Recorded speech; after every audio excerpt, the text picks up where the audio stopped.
This is perfect. I love this. Yeah. This is His head.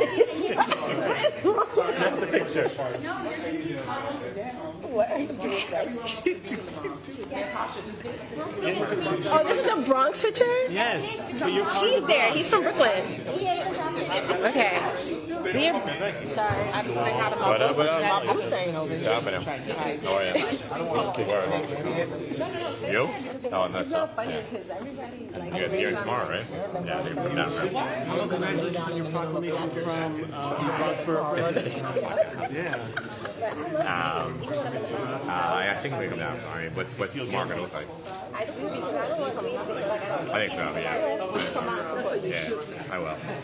Noon, right? Who here is Filipino? Nobody. Oh, I see some. They're just going to stonewall. I live on the border.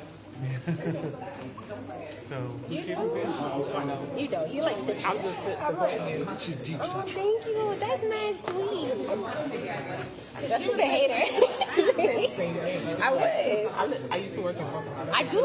I know your district very well. 43rd Assembly District. What? That's her part, her district. I know that district very well. You see, I do that. I be working in Brooklyn and LA. JB's like, I can't live my stuff. You think they're No, going because I like you.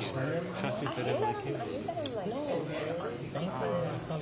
Because I feel like this is a very professional thing, and I'm like, What? So are they just going to give you a whole shit? it's like there's a whole New York City whole emblem with flags and shit, and I'm like, You could take the job seriously. Not take yourself seriously. I'm be serious right now. This is a very serious topic. Yes, it is. It doesn't work. No one buys it. No one's buying it. No one's buying it. Yeah. Once it starts, you gotta be. Yeah. Natasha, let me know to come in, please. After, Mr. Abreu, how are you? Doing okay. I'm good. Hello, leadership. What up? You didn't do a good job. she's not talking to me, don't worry. I am talking to you. What? Because we're on the same page here. So back me up. You're going to back me up. We didn't do a good job of like making sure that parts allocated money. We have to. Yeah, you know. Well, What you gotta do, I appreciate when you in the ocean swimming, either some other fish eat you or you go very fast, right? So They're gonna put it in, but I took it out first. So I feel tired for that. Once it out grows, and I'm trying to grow. I got some Central Park Conservancy takes care of that. That's right. Yeah, prioritize it. It's like about priorities. They only prioritize certain parts. No, I'm saying you have to prioritize it if you want it in. Star Trek. This is the day you were known. Oh, she's a red shirt. You know what that means? What's a sandwich? Do you know what that means in Star Trek? Still going? Red shirt? You want to be in? Just, yeah. I feel like you went from 100 to 0 on that. Anyone here watch Star Trek? No, not on me. What's that? Yeah. Where is it? I don't want you to. You chose the clothing. Oh, Yo, I'm gonna don't you listen? Everybody does it. That's good. You approve? She's not all talk. one arm only. I feel like band people, like, y'all like, did you shower and shit when you talk? Do you think wait, do you take me for that kind of person? You had a sandwich yet? Like, you fucking wash your Oh, that is? You had it? balls while you were like, What did you say? You had it yesterday? Ball wash. Wow. It's not me. What's the place? Show him what he just showed me. He's trying to come here. What is that? What is this? What does that mean? That was good. You say she's wearing a red shirt. What does that mean about them? Is that bad? Wow. Avengers Assemble. The A-team is here. Yeah, the team is here. Alrighty. Good afternoon, everyone. I'm Speaker Adrienne Adams, and we are joined by a lot of council members today. I think I'm just going to go down the row. Councilmember Lee, Councilmember Joseph, Councilmember Menon, Councilmember Abreu, Councilmember De La Rosa, Councilmember Ung, Councilmember Narcisse, Councilmember Brewer, Councilmember Powers, Councilmember Brannon, Councilmember Williams, Councilmember Dinowitz, Councilmember Stevens, Councilmember Riley's here, Councilmember Velasquez, and Councilmember Jose. Okay, Councilmember Riley's here. Okay, we have the A-team here because New York City is continuing to experience senseless deaths and injuries from gun violence. So far this year, more than 3,000 guns have been recovered and gun arrests are at a 28-year high.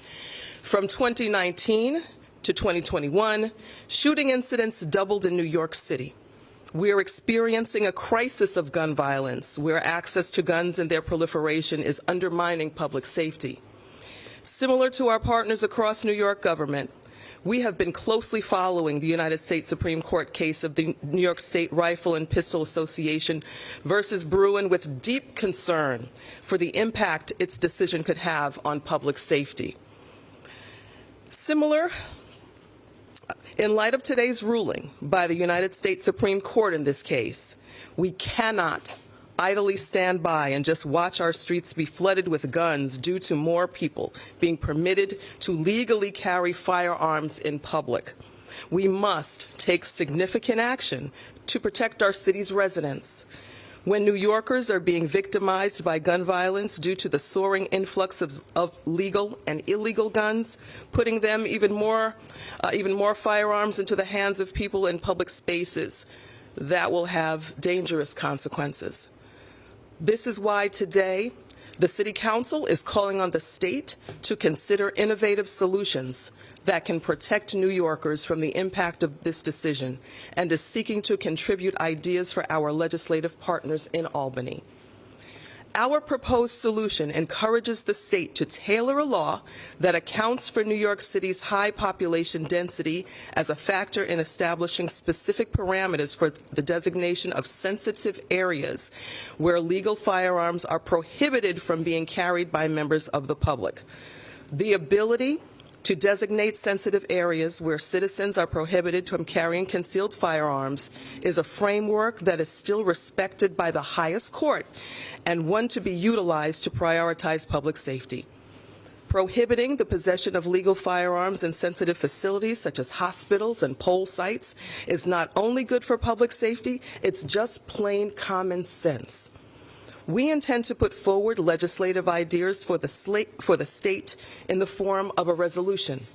We call upon the state to enact legislation that takes into account the unique factors of high-density population as defined by the United States Census when designating sensitive areas. As you can see, the map behind us over here shows the highest threshold of population density at 10,000 people or more per square mile. The Council will introduce a resolution that encourages using this framework as one factor to consider in expanding sensitive areas to protect New Yorkers. Given the high density that characterizes most of New York City, we need to significantly limit the harm that this court decision could otherwise have in making our streets more reflective of an environment typical of the Wild West, one where concealed gun carrying is the norm all around us. The resolution also urges the state legislation to designate hospitals and medical facilities, parks and parks department facilities, government buildings and facilities, public and private education buildings and facilities, child care facilities, places of worship, cemeteries, financial institutions, theaters, establishments where alcohol is served, libraries, homeless shelters, mass transit systems, and the courts as sensitive areas where legal firearms would be prohibited within 1,000 feet. One of the law reviews cited by the decision included examples of buffer zones around sensitive areas, so we encourage the state to also include buffer zones in its legislation.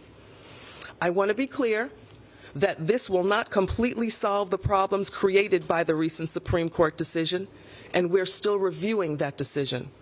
But these ideas are ones to be considered as important potential tools to protect public safety.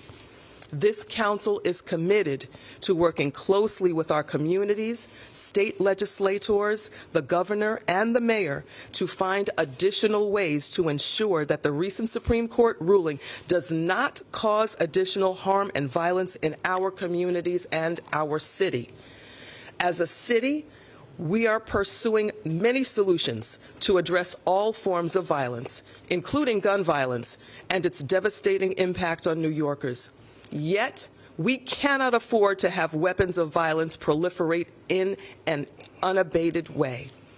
Councilmember Abreu, chair of our State and Federal Legislation Committee, has also introduced legislation that he can likewise speak about, and I want to turn it over to him to say a few words about that legislation.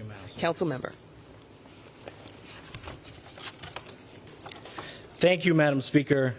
Today, the Supreme Court, packed by Republicans with partisan justices, shot down a century-old common sense public safety measure. Until today, if a person wanted to carry a handgun in public, they had to show proper cause to carry that firearm in public. Not anymore. We have lost that layer of protection, a core component of our ability to place limits on who can walk around with a gun. To be clear, the Supreme Court may not be pulling the trigger, but they've just put a gun in the hands of the next mass shooter. And they have done it by ignoring the most fundamental principles of this country: life, liberty, and the pursuit of happiness. In this city, we know there's no life when violence snatches it away. We know there is no liberty at the barrel of a gun. And we know there is no pursuit of happiness when you live in constant fear of mass shootings. We're here today not only to talk about the end of an historic law, but to announce future action to keep New Yorkers safe. The Speaker's landmark resolution lays the groundwork for keeping weapons of war off our streets.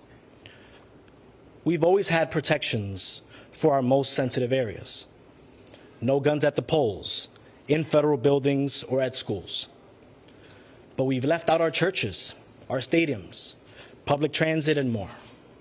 How can government protect their own spaces while leaving our children and families exposed to violence? We're calling on the state legislature to designate these areas as sensitive.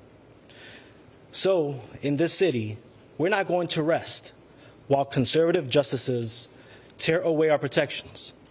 Together, we're taking on the Iron Pipeline.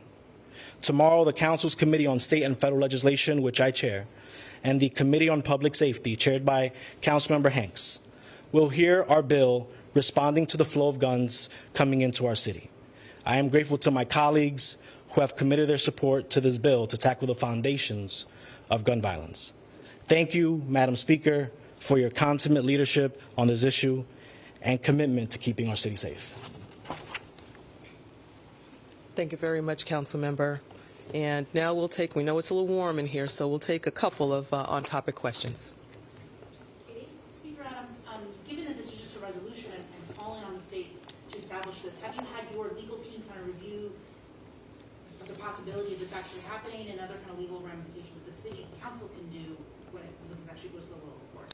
Yeah, thank you very much, Katie. The document, I believe the legislation that came down is almost 140 pages.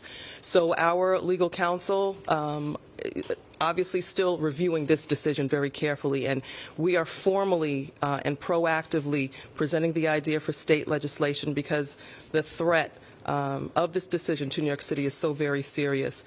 We've got resolutions and we use them to help promote action by the state legislature towards solutions within its authority, and it's just as important, you know, as the council passing our own local legislation over issues that we control.